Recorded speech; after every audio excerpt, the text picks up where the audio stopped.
ఒక మాట ఈవేళ చెప్పి రేపు ఆ మాట కాదంటే అది బయటికి వెళ్ళడం ఇంకా మళ్ళీ వాళ్ళకి ముఖం చూపించడం ఎమ్మ చెప్తే అడిగితే మళ్ళీ ఏం చెప్తావురా బాబు అని. కానీ ఒకే జగన్ అమరావతి కోసం అంటే మన రాష్ట్ర రాజధాని కోసం ఎన్ని మాటలు మార్చాడు తెలుసండి. ఆ వైసీపీలో వెనకేసుకొచ్చేవాళ్ళు వాళ్ళు కూడా కొన్ని సిగ్గుపడి మళ్ళీ గుల్లాలు పడిపోతున్నారటండి ఈ విషయంలోనే. అవి ఎలా కవర్ చేయాలి తెలియట్లేదన్న బాబు, నువ్వు అప్పటికి ఎలాగంటావు అప్పటికి ఎలాగంటావు ఇప్పటికి ఎలాగంటావు, ఇప్పుడేమో వచ్చి మావి కానీ పిగ్ కానీ మురుగని అంటున్నావు, ఎక్కడ సామాన్నాం మేము అని చెప్పి ఏడు చెప్తున్నారట పాపం వాళ్ళు ఎవరో ఆ పేటీఎం కార్యకర్తలు. బాబు ఇన్ని అబద్ధాలా? మళ్ళీ జగన్ గారు ఏమంటారండి, విలువలు విశ్వసనీయత అంటారు. అంటే ఏంటండి దాని అర్థం తెలుసా జగన్ గారు మీకు? విలువలు విశ్వసనీయత అంటే అర్థం తెలుసండి. విలువలు అంటే వాల్యూస్తో బతకాలండి ఖచ్చితంగా, ఎందుకంటే ఓ మాట అన్నామంటే ఆ మాటకి కట్టుబడి ఉండాలి. విశ్వసనీయత అంటే మనం చెప్పే మాట మీద ఎదురుడికి నమ్మకం ఉండాలి. నమ్మకం ఉండాలంటే మన మాట మీద ఎంత ఇదై ఉండాలి మనం. ఏంటండి ఈ పద్ధతి ఏంటో ఒకసారి మీరు ఈ మాటలు వినండి. స్టార్టింగ్ మొదలు పెడతాడైనా ఏమైనా మొదలు పెట్టాడు చూడండి. మహానగరాన్ని కడతాం, ఎలా కడతామని కడతాం, ఎలా కడతామన్నది మా బుర్రలో నుంచి వస్తున్న ఆలోచన నుంచి. హైదరాబాద్ని మించిన మహానగరం కడతాం, ఎలా కడతాం అనేది నా బుర్రలోంచి వచ్చిన ఆలోచన నుంచి కడతాడు. ఎవరికైనా ఆలోచన బుర్రలోంచి వస్తుంది. కానీ ఆ రోజు ఆయన చెప్పే విధానం చెప్తున్నాను నేను. హైదరాబాద్ని మించిన మహానగరం ఒకటి రాష్ట్రానికి ఉండాలి, ఒక నగరం ఖచ్చితంగా ఉండాలి అని ఆ రోజు డిసైడ్ అయ్యి సార్ నీల షర్ట్ వేసుకుని వచ్చి చెప్పాడండి. నీల షర్ట్ వేసుకుని హైదరాబాద్ని మించిన నగరం కడతానన్నాడు. Okay, next. విజయవాడలో క్యాపిటల్ సిటీని పెట్టడం మనస్ఫూర్తిగా మేము ఆహ్వానిస్తున్నాం. విజయవాడలో క్యాపిటల్ సిటీ అన్నాడు. ఫస్ట్ ఏమన్నాడు, హైదరాబాద్ మించిన నగరం అన్నాడు. తర్వాత విజయవాడలో క్యాపిటల్ సిటీ పెట్టడం కంప్లీట్గా నేను యాక్సెప్ట్ చేస్తున్నాను అన్నాడు. Location, what has at least 30,000 acres of land. We're saying that please ensure that it is right in the middle of the state. బహుశా ఆంధ్ర మిడిల్ ఆఫ్ ద స్టేట్లో ఉండాలి, 30,000 ఎకరాలు ఉండాలని అన్న ఇంగ్లీష్లో చెప్పాడు. మరి అక్కడ 30,000 ఎకరాలు ఇక్కడ ఉంది ఆల్రెడీ. అమరావతిలో 33,000 ఎకరాలు తీసుకున్నారు, మిడిల్ ఆఫ్ ది స్టేట్ ఉంది. ఓకే అండి, రెండో మాట అప్పుడు నేను చెప్పింది. ఇక మూడోది అంటున్నాడు చూడండి. రాష్ట్రానికి బహుశా 3 క్యాపిటల్ వస్తాయేమో. Executive capital, legislature capital, judicial capital. మళ్ళీ అదే జగన్ అండి. జగన్ గారిని చూస్తే ఓసరవల్లి కూడా సిగ్గుపడి ఆత్మహత్య చేసుకుంటుందేమో అండి. అయ్యో నేను కూడా ఇన్ని రంగులు మార్చలేను ఏంటి, జగన్ గారు ఏంటి ఇన్ని రంగులు మారుతున్నాడు ఏంటని ఓసరవల్లి కూడా ఉరేసుకుంటుందండి. ఇక్కడికి వచ్చాడు, ఇక్కడేమో హైదరాబాద్ మించిన మహానగరం అన్నాడు. ఇక్కడికి వచ్చేటప్పటికి విజయవాడ ఓకే, నాకు విజయవాడ దగ్గరలో ఎక్కడైనా 30,000 ఎకరాలు ఉంటే మీరు కట్టేయండి అన్నాడు. సరే విజయవాడ దగ్గరలో అమరావతి 30,000 ఎకరాలు ఉంది, ఓకే. హైదరాబాద్ మించిన మహానగరం అమరావతి అవుతుంది, ఓకే. ఈ రెండు ఆయన మాటలే. మూడోది వచ్చేటప్పటికి 3 రావచ్చేమో. 3 క్యాపిటల్ కూడా రావాల్సిన పరిస్థితి కనిపిస్తా ఉంది అధ్యక్ష. 3 రాజధానులకు సంబంధించిన ఇంతకు ముందు ప్రవేశపెట్టిన బిల్లును ప్రభుత్వం వెనక్కి తీసుకుని ఇక్కడ ఏమన్నాడంటే 3 రాజధానులు రావచ్చు, వైజాగ్ అలాగే అమరావతి కర్నూలు అన్నాడు. కర్నూలు అని జనాన్ని లాగాడు 2 సంవత్సరాలు ఎంతో.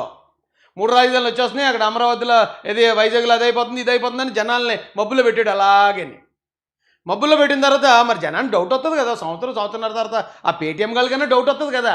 ఏంటన్నా నువ్వు మా పేటీఎం అయితే పడుతుంది కానీ రాజధాని గురించి ఏం మాట్లాడలేదు, మా కుర్రోళ్ళు కూడా చదువుకుని ఉన్నారు అని అడుగుతారు కదా. అడిగితే కాదు మళ్ళీ ఫస్ట్ నుంచి మొదలెడదాం, రెడ్డి గారు వచ్చారు ఫస్ట్ నుంచి మొదలెట్టండి, ఏదో ఉంటుంది సామెత ఉంటుందండి, రెడ్డి వచ్చాడు మొదలెట్టండి అని.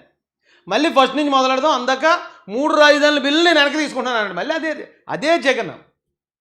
ఒక్క మాట ఒకసారి మారితేనే చచ్చిపోతామండి మనం అయితేనే.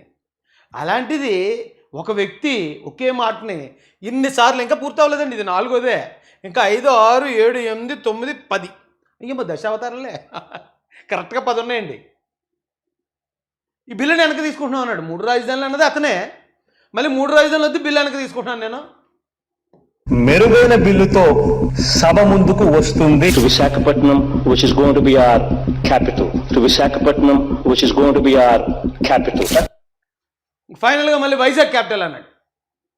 ఇక అప్పుడు కర్నూలు పోయింది, అమరావతి పోయింది, వైజాగ్ క్యాపిటల్. ఈయన్ని నమ్మి ఇంకా పార్టీలు కొంతమంది ఉన్నారంటే వాళ్ళు స్వార్థంతో ఉన్నట్టు, లేకపోతే ఏదో పదవి వస్తుంది, లేకపోతే ఏమో డబ్బులు సంపాదించుకుందామని ఉన్నట్టే తప్ప నిజంగా ఏమన్నా ఈ రాష్ట్రానికి మంచి చేద్దామన్న ఆలోచన, జగన్ గారు వస్తే ఈ రాష్ట్రాన్ని బాగు చేస్తాడనే ఆశ ఉందండి? కనీసం 0.1% ఉందా మీకు? ప్రతి రాష్ట్రానికి ఒక ఎకనామిక్ పవర్ హౌస్ ఉండాలి. ఒక ఎకనామిక్ పవర్ హౌస్ అనేది రాష్ట్రానికి లేకపోతే, ఒక హైదరాబాదో, ఒక బెంగళూరు, ఒక చెన్నైయో ఇటువంటి నగరాలు ఏ రాష్ట్రానికైనా లేకపోతే రాష్ట్రానికి సంబంధించిన ఆదాయాలు ఎప్పటికీ కూడా పెరగవు. ఒకటి అయినా అంటాడు ఒకటి ఉండాలి, ఖచ్చితంగా ఒక సిటీ ఉండాలి. ఒక హైదరాబాదు, చెన్నై, బెంగళూరు లాంటి ఒక సిటీ ఉండాలంటాడు. మళ్ళీ ఆయన అంటాడు అబ్బాయి ఒక సిటీలో డెవలప్మెంట్ కాదు, వికేంద్రీకరణ, కాబట్టి 3 సిటీలను డెవలప్ చేద్దాం, ప్రతి జిల్లాకు ఒక క్యాపిటల్ పెడదాం, ప్రతి జిల్లాకు ఒక ఎయిర్పోర్ట్ కడదాం, అయ్యి బాబోయ్ ఏం మాటలండి బాబోయ్, నన్ను మర్చిపోయింది నాకు ఇన్ని మాటలు చెప్తున్నా, ఏ క్యాపిటల్ అయినా కూడా రాష్ట్రానికి మధ్యలో ఉండాలి. ఏ క్యాపిటల్ అయినా రాష్ట్రానికి మధ్యలో ఉండాలని ఆ పెద్ద మనిషి అండి ఇక్కడ కూడా నీళ్ళ షర్ట్ వేసుకొచ్చాడు. రాష్ట్రానికి మధ్యలో ఉండాలి ఏ క్యాపిటల్ అని అన్నాడు. అమరావతి రాష్ట్రానికి మధ్యలో ఉన్నది, నొప్పేంటి? హైదరాబాద్ని మించిన నగరం కావాలని మీరే అన్నారు. ఒక నగరాన్ని మనం దృష్టి పెడితే చంద్రబాబు నాయుడు గారు అనుకుంటే హైదరాబాద్ని మించిన నగరం కడతారు, నొప్పేంటి? ఇప్పుడు ప్రతి ఒక చెన్నై లాగా, ఒక హైదరాబాద్లో, ఒక బెంగళూరు లాగా ఖచ్చితంగా సిటీ ఇక్కడ కావాలన్నారు, అది అమరావతి తయారవుతుంది, నొప్పేంటి? ఎందుకు బాధపడుతున్నారు మీరు?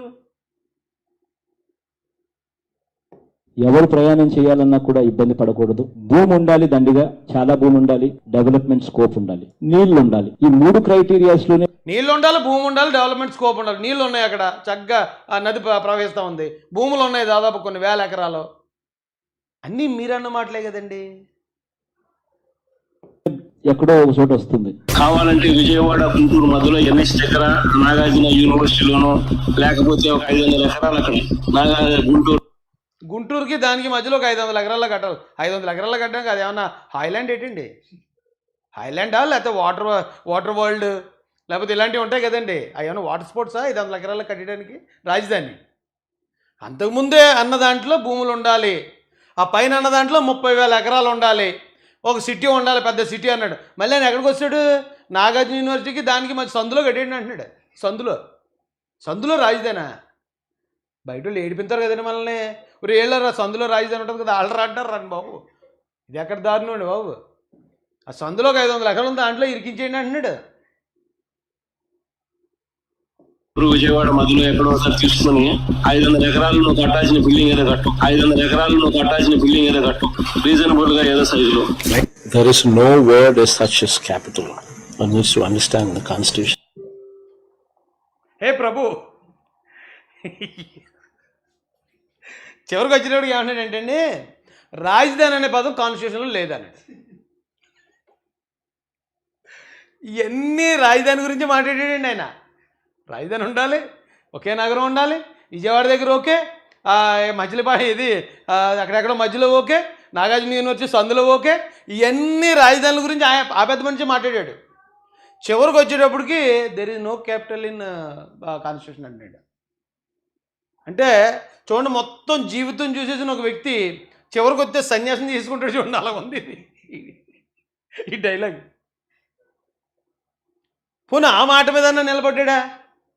ఇప్పుడు ఈ మాట అన్నాడు, ఆ మాట మీద నిలబడలేదు, ఈ మాట అన్నాడు, అక్కడ నిలబడలేదు, మొత్తం 10 మాటలు మార్చాడు. పోనీ ఈ మాట మీద నిలబడ్డాడంటే అది కూడా లేదు. Itself. Where the government sits, it is capital. It is the most important thing what one should be understand, what one should be aware of it.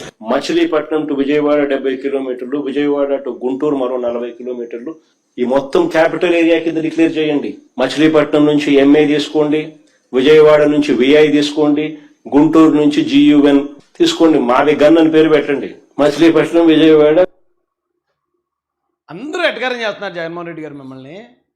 Me mind సరిగా ఉండట్లేదు, మీకు ఏదో సమ్ ప్రాబ్లం ఉంది అని చాలామంది ఎటకారం చేస్తున్నారు. నేను చాలామందిని తప్ప అలా మాట్లాడుకొని విమర్శించాలంటే హుందాగా విమర్శించాలి తప్ప అలా విమర్శించొద్దని చాలామందిని అడ్డుకుంటున్నాను.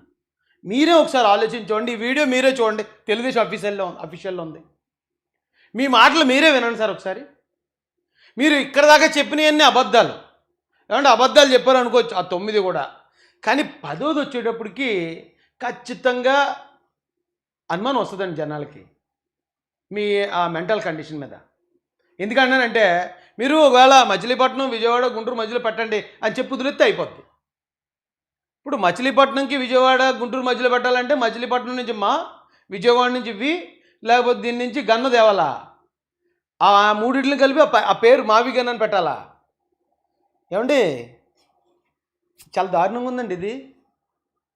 ఇది అసలు కరెక్ట్గా లేదు. అంటే మీ స్థాయి వ్యక్తులు మాట్లాడే మాటలు కాదు ఇది. మీకు ఎవడిస్తున్నాడో ఈ సలహాలో, లేదో మరి మీకే వస్తున్నాయి ఇలాంటి సలహాలు నాకు తెలియదు. కానీ ఇప్పుడు పెట్టారు అమరావతి అని.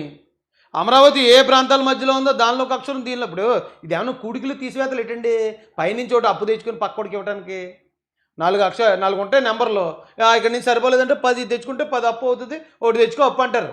అలాగా ఒక రెండు ప్రాంతాల మధ్యలో మనం ఒకటి కడదాం అనుకున్నప్పుడు అందులోంచి ఒక అక్షరం, ఇందులోంచి ఒక అక్షరం తెచ్చుకుని దీనికి పేరు పెట్టాలా? ఇదే అసలు విడ్డూరంగా ఉందండి. జనాలు చూడడానికే అది ఒకలాగా ఉంది. ఇప్పుడు మీరు ఇచ్చిన ఈ సలహా, మీరు ఆ పేరు ఒక్కటి పెట్టకుండా మావిగానే మాట అనకుండా ఈ 3 ప్రాంతాల్లో పెట్టమని కూడా చెప్పానండి అంటే, ఈ 10 అబద్ధాలు ఆడిన వాళ్ళకి 11వ అబద్ధం పెద్ద విషయం ఏముంది? కానీ ఇది విపరీతంగా వైరల్ అవుతుందండి. ఇప్పుడు మావిగన్ జగన్ అట, ఏదో తెలుగుదేశం పార్టీలో పెట్టారు. ఇలాగా మీరు గన్నులు పట్టుకున్నారు. మొత్తం మీరు చెప్పిన అన్ని ఏంటయ్యే క్యాపిటల్ నేమ్స్ ఇలా చుట్టూరు ఉన్నాయి, మీకు 10 చేతులు ఉన్నాయి, ఒక్కోదానికి ఒక గన్ ఇలా పెట్టుంది. ఎందుకంటే జగన్ అన్నారు కదా, ఇది మావిగన్. ఎందుకండి అలా ట్రోలింగ్కి గురవుతారు? ఉందాక ఉండండి. మీరు యాక్సిడెంటల్గా అయినా కానీ ఒక రాష్ట్రాన్ని ముఖ్యమంత్రి చేసిన వ్యక్తి కదా, ఆ స్థాయిలోనే ఉండాలి మీ మాటలో.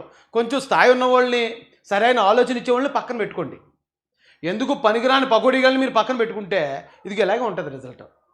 తెలివైన వాళ్ళని పెట్టుకోండి, వాళ్ళ మాట వినండి. ఫస్ట్ వాళ్ళు ఇచ్చే సలహా తీసుకోండి.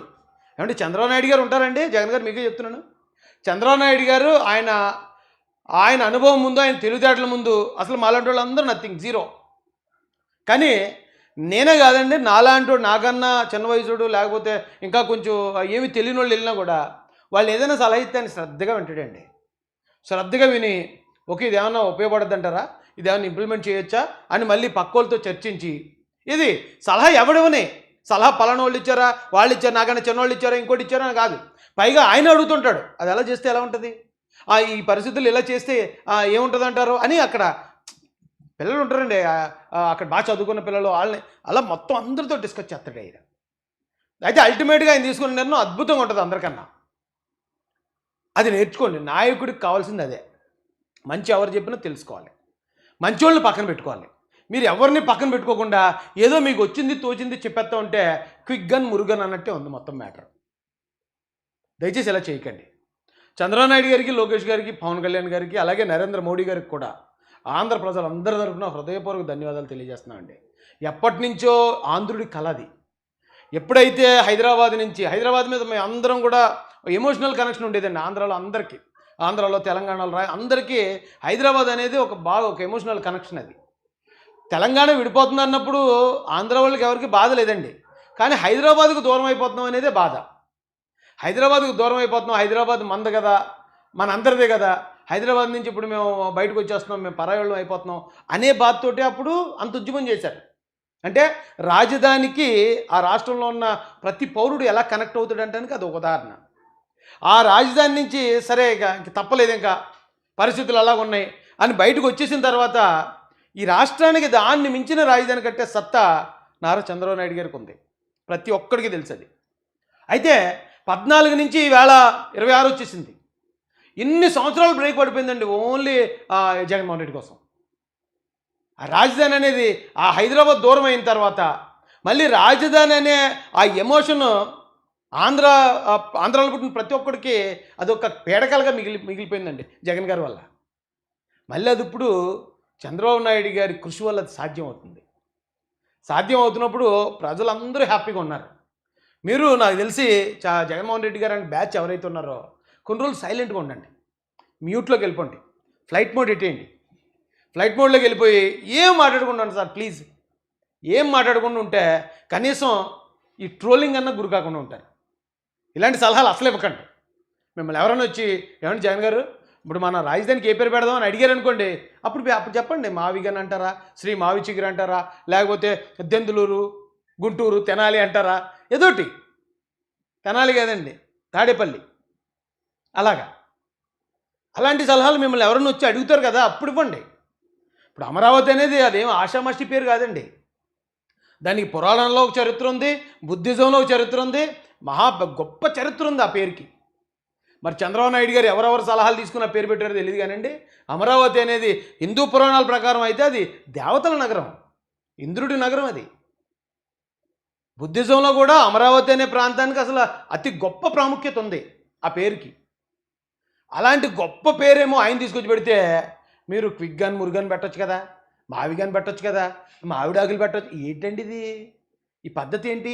మీరు ఇచ్చే సలహాలోనే చంద్రబాబు నాయుడు గారు పెట్టిన ఈ ఉన్నతమైన పేరుకి మీరిచ్చే ఈ వికటకవి, ఈ జంబులింగ్ పేర్లకి అక్కడే తెలిసిపోతుంది అసలు ఏంటి వీళ్ళిద్దరిలో ఉన్న తేడా.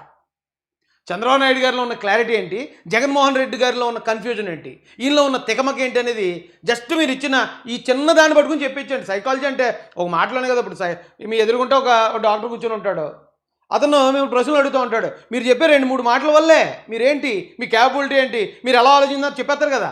ఆ ఒక్క మాటే ఈ మావిగన్. మీ మైండ్ ఎంతవరకు ఆలోచిస్తుంది, ఎలాంటి వాడు ఇచ్చిన సలహా, ఒకవేళ ఇటు బయట ఇచ్చిన సలహా అనుకోండి, ఇదేం సలహా అని తిడతారు ఎవరైనా. అయితే లేదు మీకే వచ్చిన సలహా అనుకోండి, చెప్పినప్పుడు పక్క వాళ్ళు అన్న వద్దన్నా అని చెప్తారు వాళ్ళు, అప్పుడు వినాలి.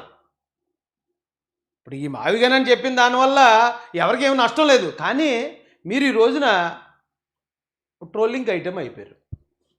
దయచేసి వద్దు, మౌనంగా ఉండండి. మౌనంగా ఉన్నంత ఉత్తమం లేదు మీరు అయ్యా. దాని పరిస్థితి